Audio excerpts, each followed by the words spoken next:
ئایا دەزانیت ئەوە یوسفیدایە دەست گورگ و خستێ ناو قوڵایی بیرەکەوە براکانی نەبوون بەڵکو یاعقوبی باوشیان بوو.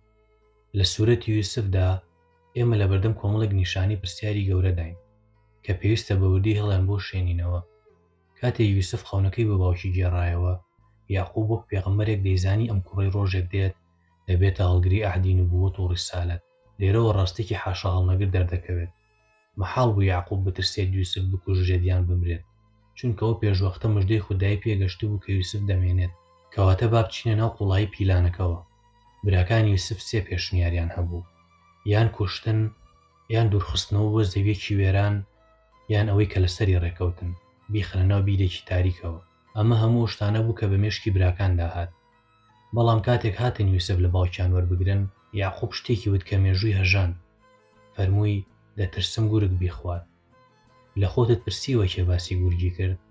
براکانی یوسف بوونیان باوشی. ئەمە یاعقوب بوو کە گورگی هێنایە ناو هاوکێشەکە. بۆچی پێغەمبەرێک کە دەزانێت کوڕەکەی دەبێتە پاشا خۆی پێشنیاری خواردنی لەلایەن گورگەوە بخاتە سەر زمانی بکوژەکان؟ ئەمە ڕاستیەکەیە. یاعقوب وەک پێغەمبەرێک دەیزانی ئەم جارە یوسف دەڕوات و دابڕانێکی یەکجار درێژخایەن لە ڕێگەیە. ئەو ڕازی بوو بە قەدەری خوددا، چونکە دەیزانی ئەمە ڕێگەی گەیشتنی یوسفە بە پەیامەکەی. بەڵام نەیدەویست کوڕەکانی تری لە لای خەڵک وەک بکوژ ڕسوا ببن، بۆیە خۆی بەهانەیەکی لۆژیکی خستە بەردەستیان، وەک ئەوەی پێیان بڵێت کاتێک گەڕانەوە بڵێن گورگ خواردوێتی تا دەرچەیەک شک ببن بۆ درێژەدان بەژیانن لە ناو خەڵکیدا. یاعقوب یوسفی سپار بە دەستی چارەنووس نەک بە دەستی گورگ.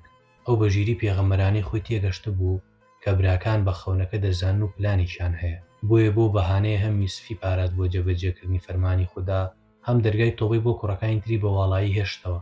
ئەمە تەنها سەرەتای ئەو شتەیە کە من ناوم ناوە کۆدی نهێنی پێغەمبەران. سوورەتی یوسف پڕە لەم جۆرە زمانی گفتوگۆیە کە تەنها ئەوانەی قوڵ دەبنەوە لێ تێدەگەن.